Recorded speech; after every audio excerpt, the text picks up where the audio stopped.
Greetings, this is Reverend Yue McCormick of the True Vow Temple. Today I will be giving a review of the Mahayana Buddhist teachings regarding the divergence and convergence of karma and the bodhisattva vows. First, please look at this image. Are they two people facing each other? Is it a chalice? Is it both faces and a chalice? Is it neither? Think about this as we talk about the karma of ignorant sentient beings and the compassionate vows of bodhisattvas. Let me make it clear that Buddhism doesn't believe in what is commonly called reincarnation, if that term is understood to mean the theory that an unchanging soul or spirit lives many lifetimes gathering experiences and learning lessons. In fact, if it were an unchanging spirit, it could not gather experiences or learn anything because that would change it. On the other hand, the historical Shakyamuni Buddha, at least according to what is taught in the earliest records, such as found in the Pali Canon or the Chinese Agamas, did teach that while there is no unchanging soul or spirit, there is a mental continuum in a process that spans countless lifetimes. According to the Buddha, the perpetuation of consciousness carries over from the death of one sentient being to the conception of a new sentient being. At some point, whether instantaneously or after an intermediate existence that can last up to 49 days or longer, consciousness finds itself drawn to the most appropriate environment and circumstances wherein it can be reborn so that its karmic inheritance can continue to unfold. This transmigration of consciousness as a being to be reborn is explained by the Buddha as follows. Monks, the conception of an embryo in a womb takes place through the union of three things. When there is the union of the mother and father, and it is the mother's season, and the being to be reborn is present, through the union of these three things, the conception of an embryo in a womb takes place. The being to be reborn should not be thought of as a fixed, independent, unchanging entity. It is not so much a being, but more of a transmission of mental habit patterns and memory, which are also known as karmic seeds. It is sometimes understood as the stream of consciousness, continuing after death, by contributing to the conception and birth of a newly conceived being. Of course, even in our present lifetime, our consciousness is not stable and unchanging, as the Buddha points out. It would be better, monks, for the uninstructed worldling to take as self this body composed of the four great elements rather than the mind. For what reason? Because this body composed of the four great elements is seen standing for 1 year, for 2 years, for 3, 4, 5, or 10 years, for 20, 30, 40, or 50 years, for 100 years, or even longer. But that which is called mind, or mentality, and consciousness arises as one thing and ceases as another by day and by night.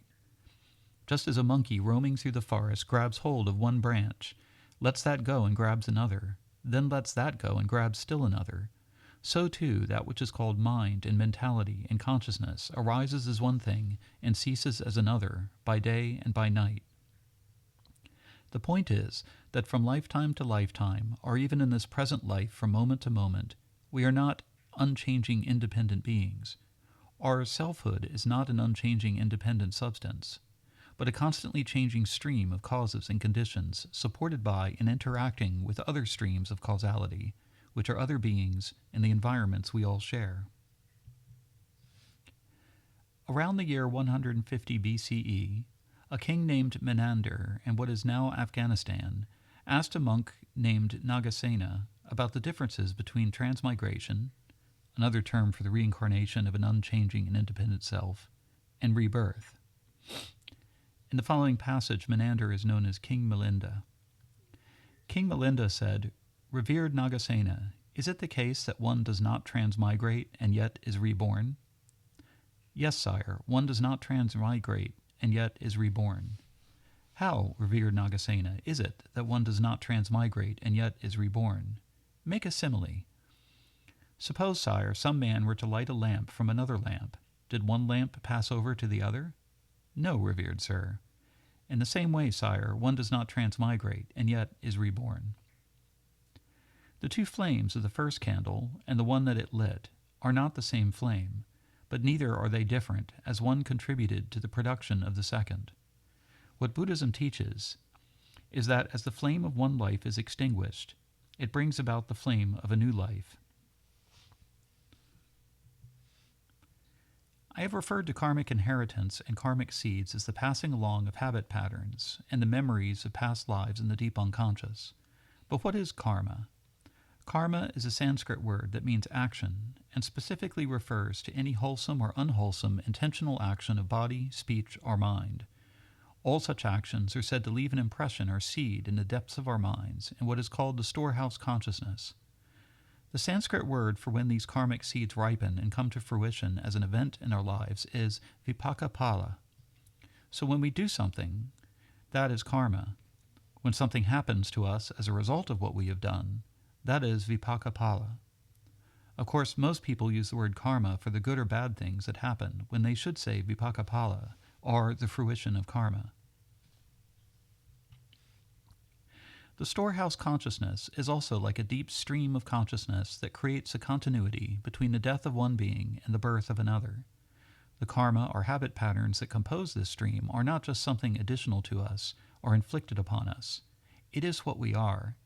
We are this stream of habit patterns or karmic seeds. It comes from our past decisions, and our present decisions determine its future character.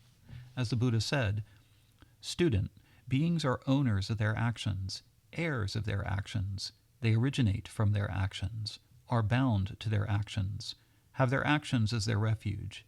It is action that distinguishes beings as inferior and superior."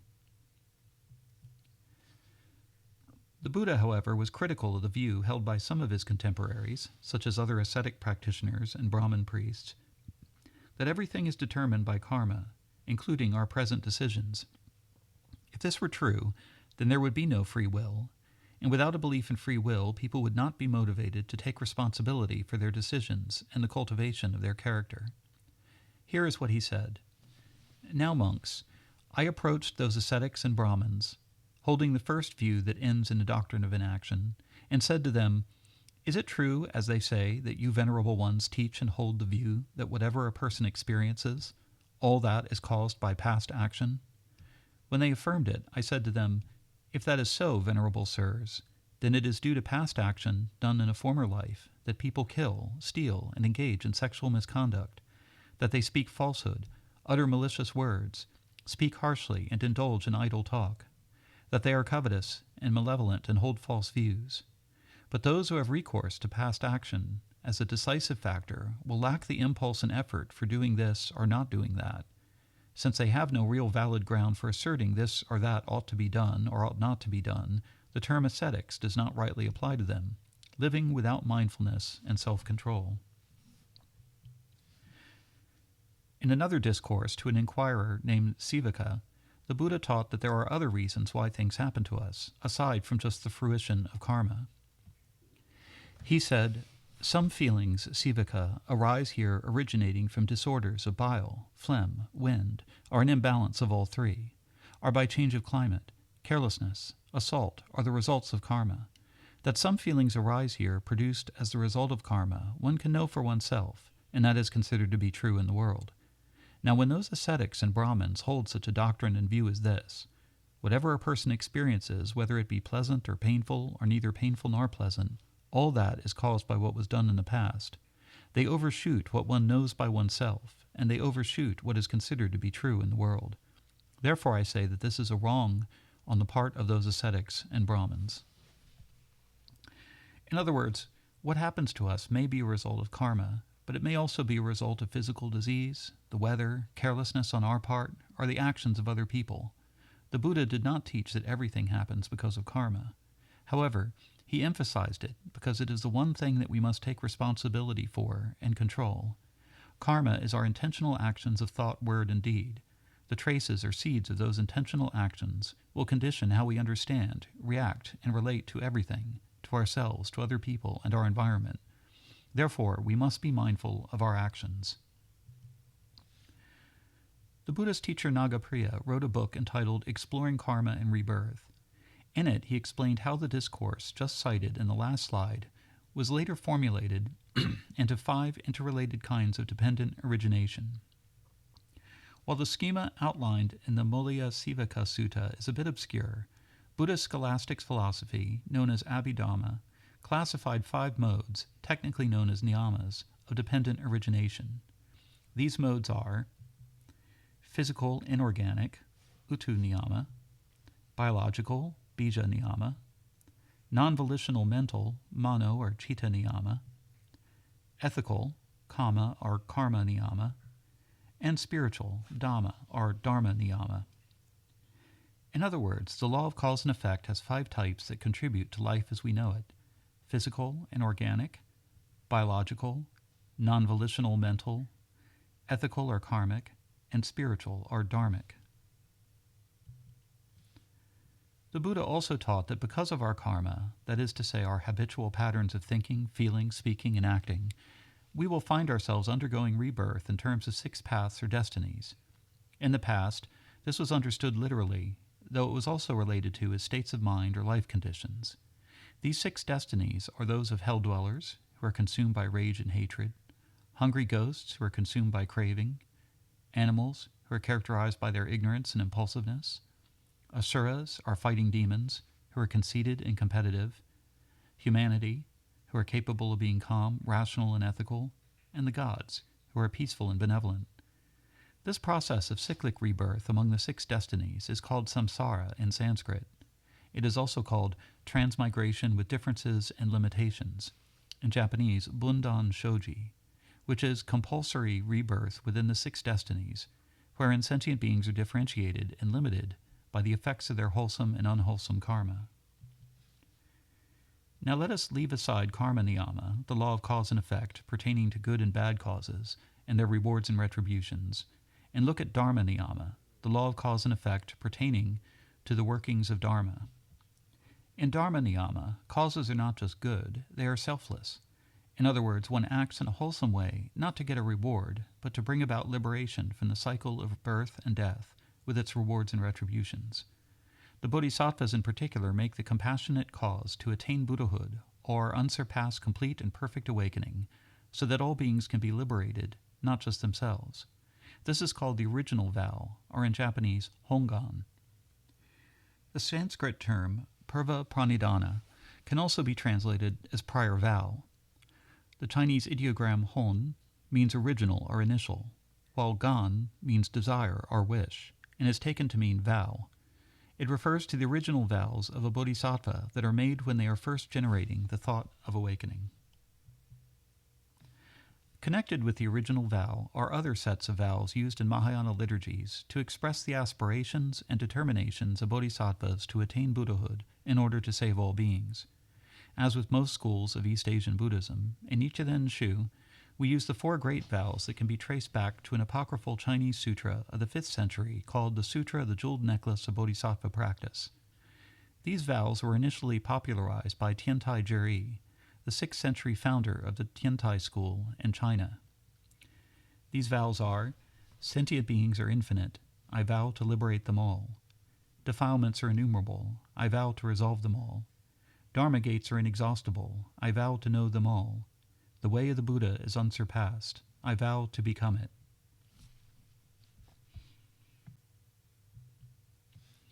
It is taught in the Lion's Roar of Queen Trimala Sutra that bodhisattvas eventually free themselves of transmigration with differences and limitations.